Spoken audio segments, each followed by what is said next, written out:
izi mboga atansiyo yazikuye ku gasozi, ntabwo ari mu rugo kwa se, ntabwo ari iwabo, ntabwo izi mboga ari iz'ibwami, nizo ku gasi, nizo ku gasozi.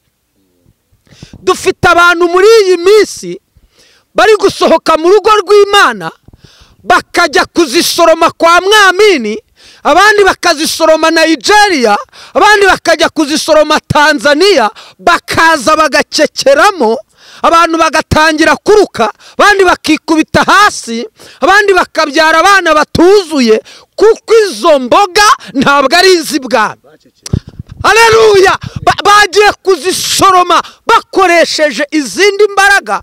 Nuganane yarirangiye, barwana intambara, barwana urugamba. Farawo atoza ingabo zo mu kirere, arwanisha izo ku butaka, yibagirwa izo mu mazi. Niyo mpamvu nubwo hari ibiguhagurukiye, hari ibyibagiwe aho utaha, hari ibyayobewe nimero ukoresha, hari ibidafite amakuru ku buzima bwawe, ngo irangije irabashuka, irabarekura. Ariko mbere y'ike barekura, si kuru nkuzaniye, gerageza uva inyuma y'amakoti yagukomerekeje, uva inyuma y'ingutiya zagukomerekeje, uva inyuma y'abarevera bagukomerekeje, uva inyuma y'abahanuzi bagukomerekeje. Fata umwanzuro umwe gusa, niko Uwiteka avuze, usubize inkono ivuga hehe? Ku mashiga. Akondisiyo uyu mwana uvuye kuzishaka ku gasozi, umucunge mucungane, nashaka gucekeramo.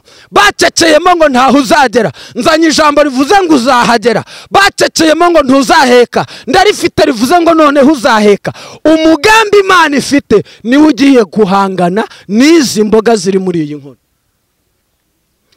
Nta cyumweru kirashira, uyu munsi ni kuwa kane, kuwa gatanu, tariki 10 z'ukwa gatanu uyu munsi. Yes, ngire ngo ku itariki 4 cyangwa 6 habaye inama muri Kicukiro, ibera ahantu ngo niba ari kuri hoteli Teke. Abagabo 4 bapanga inama yo kundangiza. Avuga ati umuvuna muheto adukoze kunda. Umwe ati nje nta views nkibona, undi ati nanjye cano yanjye yamanutse, undi ati jewe yanjye nta n'ijana bakima. Ayo ni amakuru. Noneho bapanga inama baravuga bati reka Theogene ubwo yavuze ko asengera abantu, katumutega umuntu azasengera, azamusengere. Noneho basanga umugore bari gukoresha nimero ibaruye ku mugabo we. Ntago ndi buvuga amazina yabo bamenye ko uko bagambana. Nta muntu njye ungambanira ngo bimuhire, kandi aho uri kunyohereza nshuti yanjye uzisangayo, kubera ko ahantu uri muracana umuriro utazazimya. Iyi Mana nta mikino ifite. Wenda kera abana b'Imana iyo babaga bazi intambara barwana, umwe yateraga haleluya, mugenzi we akikiriza, undi yasoma Matayo, undi akavuga ati komerezaho. None umwe arahanura, undi agasubira inyuma akajya gucekeramo. Ikikwereka ko ntaho uzagera, uyu mwuka w'ishyari niwe uzakurangiza. Icyo Yesu agushakaho niki? Nuko ibintu byo gukomeza gukubitagura abantu hasi, muza mubwira abantu ibyo bambariyeho, ayo mayerekwa y'amakariso ngo yawe mbonye ari iroze. Niba ari uwo mwuka w'amakariso nuko muyahoramo. Ntabwo waba utaba mu mwuka w'amakariso ngo werekwa amakariso. Ntiwahora mu ngutiya z'abagore ngo ubure kwerekwa amasutiye bambara. Ntimuzongere kubesha abantu muza mucokera. Izo mboga muri kujya gusoroma ku gasozi mu gikari kwa data zirahari.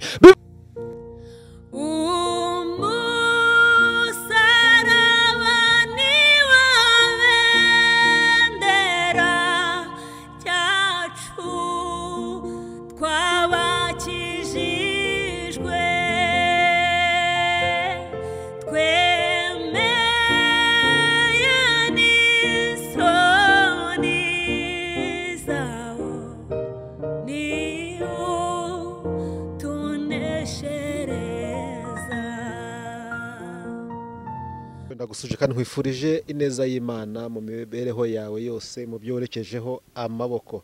Aziya, Amerika, Uburayi ndetse na Afurika, mwese mwumve ko tubasuje kandi tubahaye ikaze mu kiganiro cyacu cy'uyu munsi.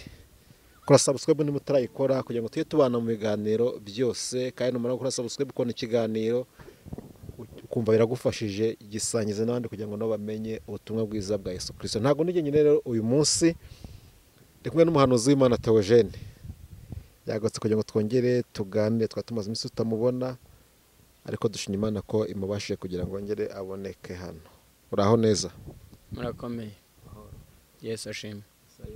Amin. Meze neza. Ndashima Yesu. Gahunda ni yayindi. Yesu ni umwami ni ibisanzwe. Ndaho. Ko twari tukubuze wari ugiye mu biki? Wari ugiye mu biki? Njyewe ndi mu kazi ka boss. Wanyangaje arimo arankoresha uko abyumva. Wambaye neza ariko. Ni wa Yesu mwishe mukamubamba. Bamwishize nari ndimo. Ntago mbizi. Niba atari wowe ni bene wanyu. Bamwishe nabazi ntari mare. Simbizi uwo mwishe mukamubamba niwe ukoze ibi. Navutse bamuvuga niwe wakoze ibi. Ari se nagusubije? Okay. Ntago rero bamwishe ndimo. Okay, ni bene wanyu. Cyo kwa abantu bakijwe n'urupfu rwe ndimo. Okay, nubwo waramwishe. Meze neza ariko. Ndashima Yesu. Ntago namwishe ngewe. Okay. Tuhugiye mu biki muri no misisi. Uretse ibyo ngibyo nta bindi wari ugiyemo n'itwako twabashaka twakubura kandi abantu baragukumbuye cyane ngo mu ijambo ry'Imana. Hari gemba ndi kubamba amahema. Ariko ntutuzimize uyu munsi cyane. Oya ntawe nzimiza. Buriya iyo udashaka kwiba ukora cyane. Ko naje gusanga ubukene niryo rembo rya mbere ryihutisha abantu mu rupfu. Kandi gukena atari ingeso. Oya si ingeso. Umukena gusura utamukeneye ni umushitsi w'agahato. Afata ikijerekani wataye mu ruzitiro atuwacyoza akakivomesha kandi we waragitaye. Inkweto yaboze ati buriya uwayidodesha nayambara. Ubukene butuma usura abantu batagukeneye. Indwara y'umuti w'ubukene ni uwuhe? Ni ugukora cyane. Uri kwirukana umuti w'ubukene. Kuko imyaka ndi kwinjiramo insaba imbaraga. Urabona uri kugenda se? Urabona uri kugenda? Si wowe niba uterekwa ntukabakaba. Hasa ugize kuba umukene ahubwo. Aho bigereye ndashima Imana. Impamvu ntago nkirara mu kiraro sinkirara no munsi y'intebe zo mu rusengero. Oya byihorere. Yesu yakuvanye kure. Tuma mpahamuka. Imana ishimwe ko yakuvanye rero ikaguha ubuzima ukaba uri mu nzu nawe. Ubu ndi mu nzu. Nubwo itanyanditseho ariko irahari. Ariko ntago nyagira. Oya kandi wayishyuye bariya. Ubu ndi umukiriya mwiza kwa boss. Wishyura neza. Ntabwo ni muri babahanuzi. Oya nta kibazo dufitanye.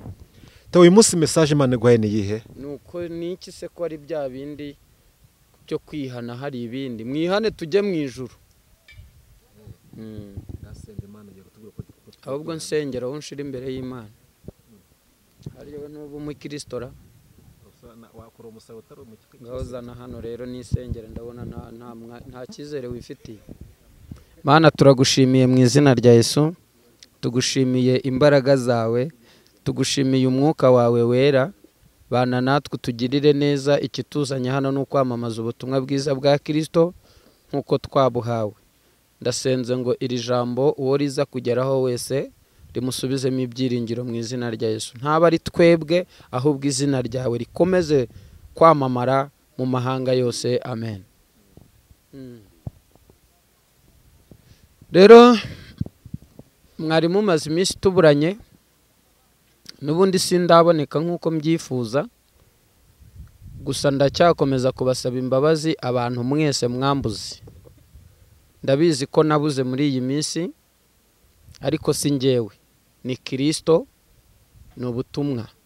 Maze iminsi ndi mu ntara Huye, Musanze, Burera ni umurimo w'Imana. Ndabizi ko mwampamagaye mukambura ariko muri iki cyumweru kiri imbere ndaza kuba mpugutsemo gakeya. Rero nzanye ijambo rivuga ngo nubwo bakekeyemo dufite inkoni ivuga. Amen. Nubwo bakekeyemo dufite inkono ivuga iri ku mashiga. Imana ishimwe. Reka rero dusome ijambo ry'Imana riri mu gitabo cy'Abami ba kabiri ngire ngo ibice 4 umurongo wa 38. Nsaba umuvandimwe adusomere. Igitabo cy'Abami ba kabiri ibice 4:38 haravuze ngo umutwe w'amagambo aravuze ngo Elisa akiza imbogo uburozi. Elisa akiza imbogo uburozi. Ntacyo nakoresha umunwa. Aha. Elisa akiza imboga uburozi. Bukeye Elisa asubira i Gilugari. Bukeye Elisa asubira i Gilugari. Hari hateye inzara. Icyo gihe hari harateye inzara. Ari ubwo abahanuzi bari bamwicaye imbere. Ubwo abana b'abahanuzi bari bamwicaye imbere.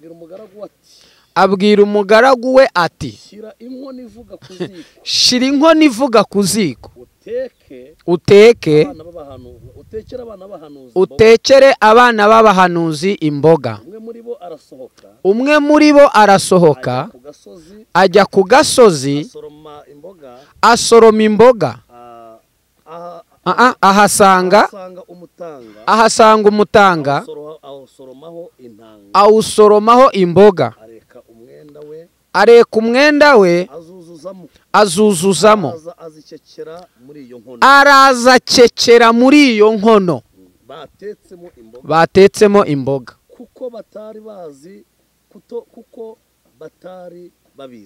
Kuko ntabwo bari babizi. Bahishije bararura barurira abagabo ngo barye. Bakirya izo mboga baraboroga bati yewe muntu w'Imana, burya kumbi mu nkono harimo uburozi. Ntibarusha bayiryaho. Aravuga ati nimunzanire ifu. Aragenda ayijugunya mu nkono.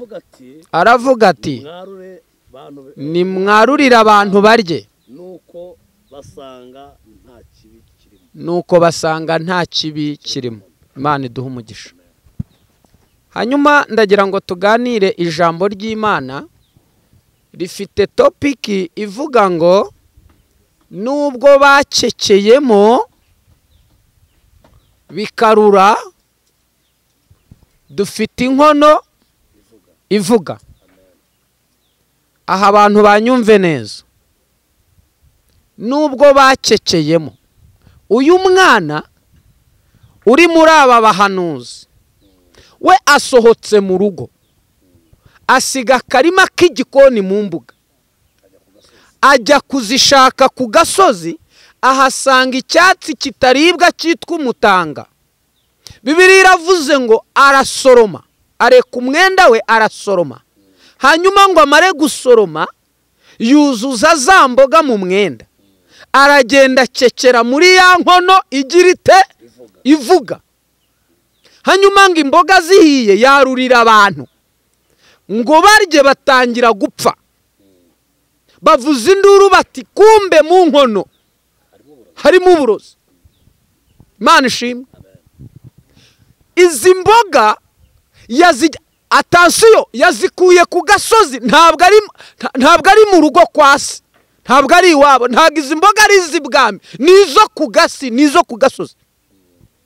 Dufite abantu muri iyi minsi bari gusohoka mu rugo rw'Imana bakajya kuzisoroma kwa Mwamini, abandi bakazisoroma Nigeria, abandi bakajya kuzisoroma Tanzania, bakaza bagacekeramo.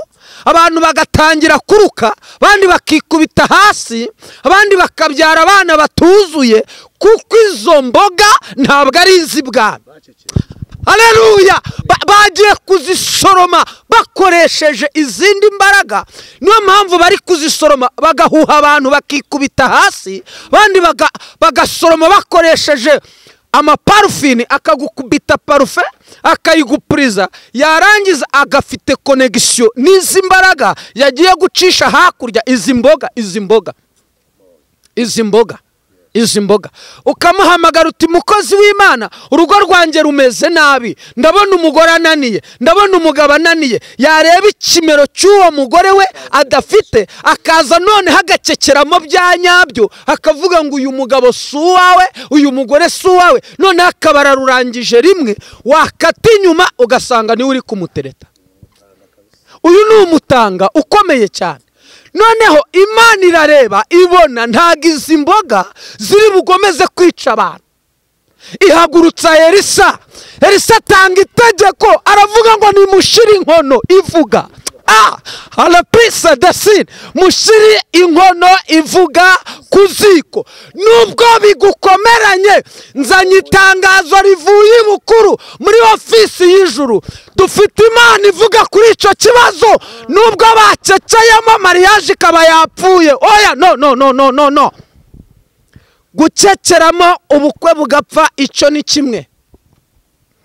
Injira mu gikari bwami, baraguha andi makuru. Elisa amaze gushiramo ifu, bubukwe buzazuka. Elisa amaze gushiramo ifu, iyindi izavuka. Elisa bwashizamo ifu, uru rugo rushobora kuzuka. Elisa bwashizamo ifu, uriya muntu ugutaye yagaruka, uriya wakwambuye yakwishura. Kuko Imana iravuze ngo mushire inkono ivuga hehe ku ziko. Mu yandi magambo, iyi nkono isobanura iki? Iyi nkono nitumara guceceramo izi mboga, ubwo iyi nkono ivuga biraza gucura iki? Iyi nkono isobanura Kristo wahagurukije Mose ikamubwira ngo nagenda kuri ubwoko bw'Imana hehe muri Egiputa. Nuko ngo arabahagurutsa, ageze imbere ya Farawo. Aroni yari ahari nk'umusemuzi. Nta kindi kintu uyu mugabo Mose yari atwaye, ni inkoni yonyine itagira ikindi kintu kiyishoreye. Icyari kiyisapotinze ni imbaraga z'Uwiteka zari muri Mose no muri iyo nkoni. Iramubwira ngo ihute ubwire Farawo 400 yarangiye. Umva itangazo rivuye mu ijuru, 400 ubwo yarangiye. Ntunegosiye na Farawo, ntiwongere kunegosiye n'inzara, ntunegosiye n'ubukode, ntunegosiye na Priave, we kongera kunegosiya niyo kanseri, we kongera kugira imishikirano n'icyo gishakwe cy'igisuzuguriro. 400 ubwirangiye. Farawo agomba kukurekura. Ngo arangije amugera imbere, haramubwira ngo iyera.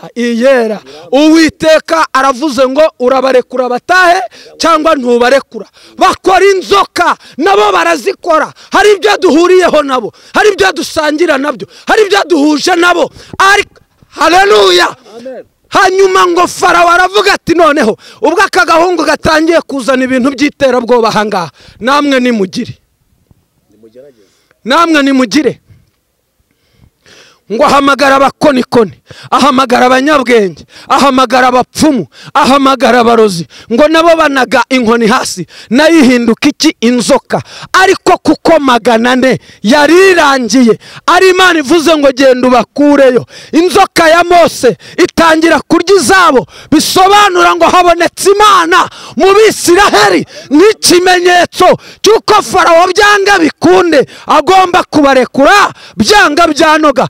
Apfa kuba 400 yarirangiye. Barwana intambara, barwana urugamba. Farawo atoza ingabo zo mu kirere, arwanisha izo ku butaka, yibagirwa izo mu mazi. Niyo mpamvu nubwo hari ibiguhagurukiye, hari ibyibagiwe aho utaha, hari ibyayobewe nimero ukoresha, hari ibidafite amakuru ku buzima bwawe. Ngo irangije irabashuka, irabarekura. Ariko mbere y'ike barekura, sinshaka kuvuga ku byaga 10. Ntabwo numva ashaka kuvuga kuri biriya byaga 10 hagati yo kubarekura no kutabarekura. Ahubwo ndashaka kuvuga ku kintu kimwe Uwiteka yakoresheje, ni ikintu bita isupani. Isupani pereza kiriya giti, icyo giti, icyo kinini, pakiriya kinini. Isupani ni igikoresho cy'umukanishi. Bari gukuramo inda, Imana icecetse. Ingo zabo barazatatse, Imana icecetse. Abisirayeli bari kuvuza induru, Imana icecetse. Bari kunyuka ibumba, Imana icecetse. Bari gusohorwa mu nzu, Imana icecetse. Bari kugambanirwa, Imana icecetse. kumba akaboko k'Uwiteka kuko ariko kazi iyi ntambara, kuko ariko kagiye kurwana urugamba rwa nyuma.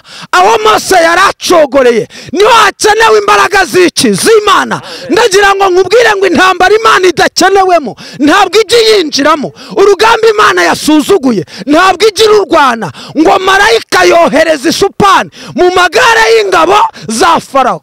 Uko bari gutaka akaboko kari mu kazi, ikatagura amareyo, ipensi irimo iratobagura amapine. Ngo arangije arabashuka arababwira ngo mubarekure nimurangiza mubakurikire. Izi ngabo zigukurikiye, aba bantu baguhagurukiye ni abanyamaboko bafite imbaraga, ariko hari limite, hari dodani Imana yamaze gutanga. Amakuru dukuye muri ofisi yo mu ijuru nuko imbere hariya kuri Nyabarongo hariya ujya Kamonyi hara hepfo niho ibintu bigiye gusobanukira. Barakwirukankanye, Imana irabareba irabihorera. Reka rero imirindi ya nyuma ibone bagiye kukugeraho. Niho uza kubona aha bakubwiye ngo sinya ko imitungo atari yawe, uraza kumenya ko iyi Imana nta mikino igira. Mu yandi magambo, iraza kuguhuza n'umuhesha w'inkiko w'umwuga ufite experience mu mategeko y'igihugu, wasomye neza icyo bita amategeko, uzi gazeti ya leta. Ubwo sinzi impamvu ncizemo iryo jambo. Hanyuma uyu mwana w'umuhanuzi niwe ndiho, ntago natandikiriye. Uyu mwana w'umuhanuzi ngo ava mu rugo, asohokana umwenda, aragenda ku gasozi, arazisoroma. Ngo amare kuzisoroma we araza, ariko ikosa atarazi ni rimwe. We yibagiwe ko mu Bisirayeli basanzwe bateka mu nkono ivuga. Hanyuma Elisa nawe arabwira toke ntimukore ikosa ryo guhindura ya nkono, mushireho ya yindi na za mboga. Ngo atereka inkono ivuga ku mashiga. Haleluya! Iyo twagiye kanyarira inkono yacu iravuga, iyo turi mu yibiri iyi nkono iravuga, iyo dusoje yitatu iyi nkono iravuga. Ntabwo wagambanira umuntu umenyereye kurya ibiryo byo mu nkono ivuga ngo uzamushobore. Udafite iyerekwa rye ntiwamutsinda, udafite amavuta hejuru yayo ntiwabigeraho. Mu izina rya Yesu umva amakuru ngo mare gutereka inkono ivuga ku mashiga, ngo bacanamo, bitangira gushuha, bitangira gutogota, bitogotera iburyo, bibirira ibumoso, byerekeza imbere, ngo bigaruka inyuma. Inda zari zaranze kuvuka zitangira kuvuka, bari batangiye kugumirwa, batangira kubazwa amazina. Abinda zari zarumanye n'umugongo zitangira kuvayo, abari abasazi batangira kubona ubuzima. Amakuru nkuzaniye, gerageza uva inyuma y'amakoti yagukomerekeje, va inyuma y'ingutiya zagukomerekeje, va inyuma y'abarevera bagukomerekeje, va inyuma y'abahanuzi bagukomerekeje. Fata umwanzuro umwe gusa, niko Uwiteka avuze. Usubize inkono ivuga hehe? Ku mashiga, akondisiyo. Uyu mwana uvuye kuzishaka ku gasozi, umucunge mucungane. Nashaka gucekeramo, baceceyemo ngo ntaho uzagera, nzanye ijambo rivuze ngo uzahagera. Baceceyemo ngo ntuzaheka, ndarifite rivuze ngo noneho uzaheka. Umugambi Imana ifite niwe ugiye guhangana n'izi mboga ziri muri iyi nkono. Nsubira inyuma gato nkureye iki kintu. Hanyuma ngo muri urwo rugamba rw'Abisirayeli barashonje, bageze i Kanani, barambutse biremeye. Hari abantu babyaye, abandi babatega iminsi, baravuga bati nubwo umubyaye ntacyo azakumarira, numuduhekana natwe ntacyo tuzaba tumanye. Rwubake turebe, nirumara kabiri ntacyo ruzamara, n'ubundi ni hahandi hawe. Imana iraceceka. Ikintu nkundira Imana, hari intambara irwana icecetse, izindi karwana yavuze, izindi kazigukuriraho yaguhaye amakuru, izindi kazikubitira mu butaka nk'umutingito ntumenye igihe zarangiriye. Mu yandi magambo, urugamba Uwiteka yasuzuguye ntuzarumubonamo. Nubona urwanya intambara imyaka irenze 10, ukabona iyo ntambara ntikwisha, ukabona urwo rugamba ntiruguhitanye, ni ikimenyetso cy'uko Uwiteka yabonye iyo ntambara atayikenewemo, arangije arayikurekera. Ntiwitwara ntiwitwara abantu w'umwikomo urazira icyo uzaba cyo, ntiwitwara umuntu w'umwikomo urazira aho uzagera. uko Imana ikuzamura niko n'intambara zizamuka, uko amavuta azamuka niko n'abanzi bazamuka. uko Imana iguteza imbere n'abakurwanya batera imbere baza kugushaka. niba uciriritse uzarwana intambara ziciriritse, ariko niba ukomeye uzarwana intambara zikomeye. aho uzagera niho uri kuzira. nta mwanzi ufite, umwanzi ni igihe. nta mwanzi ugira, urazira uwo uzaba we. ugomba kubihagararamo, ugomba kuryozwa ubwo bwiza Imana yaguhaye. ugomba kuzira abo bana bafite ubwenge baruta bwa bariya. nta mana igiteza intambara ku muntu idafitemo iki inyungu. ikigeragezo kitazatanga ubuhamya busobanutse, Yesu ntajya cyemerera ko kigera ku muntu. intambara Yesu, nongere nsubiremo, intambara Yesu yasuzuguye akazica amazi 100%, ntuzamuhamagara ngo akwitebe. ariko reka hagire umuntu ugambirira kuguhitana. urebe ibyo Yesu akora.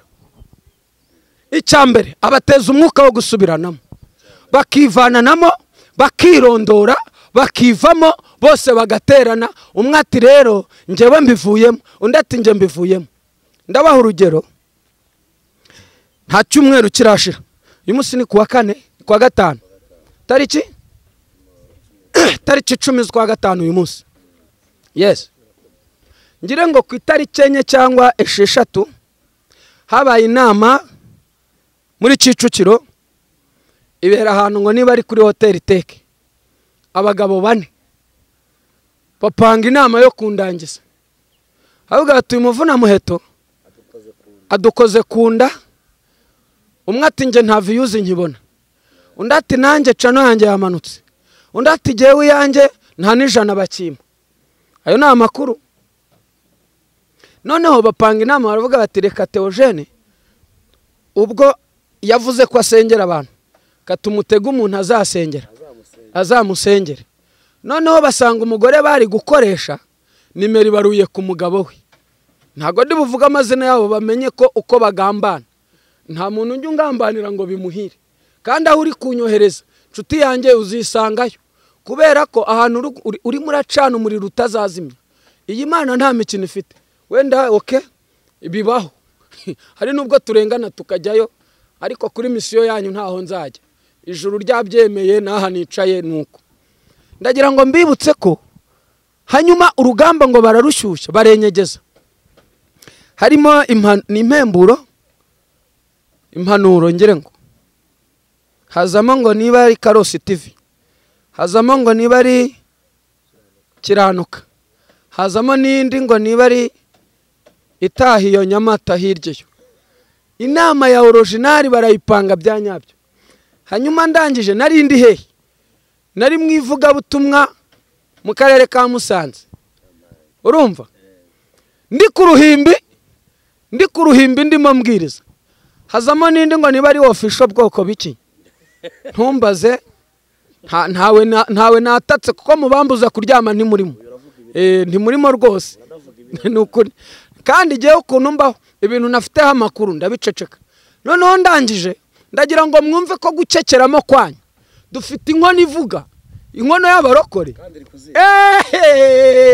inkono y'abarokore iravuga. noneho jewe nari nacanye, ncana mu 2, ncana mu 3. ndangije ndahaguruka nerekera i Musanze mu murenge wa Muhoza. ubwo ahantu narindi barahita babyumva. nakoze imirundi 2. nahereye mu karere ka Burera muri karitsiye aho mvuka iwacu. namaze iminota itarenze 40 ita mfata moto ndaza feri ya mbere Musanze mu mujyi. ninjira ahantu ngitangira kuvuga gukomera kw'Imana n'intege nke z'abantu. Imana iti baburetse gato mbanze nkwereke. noneho guhuza birabananira. bakora inama babura imyanzuro. ese turakoresha ndi? Ezekiyeli ati kadukoresha umugore wanjye. bacekinze basanga nimero y'umugore wa Ezekiyeli baruye ku ndangamuntu yande ya Ezekiyeli. ati noneho tumutega umutego tuzamushakira undi mugore, noneho wazagende amusengere kuko ajya ahamagara ngo bamusangiwe, twe tugende turi inyuma ya kamera, ubundi bo bazahita barwana. hanyuma dutesha agaciro ubuhanuzi bwose yahanuye. reka mbaha amakuru reka mbaha amakuru mw'abana bo ku gasozi mwebwe nimudasoroma mu rugo. Ndavuga abana bo ku gasozi.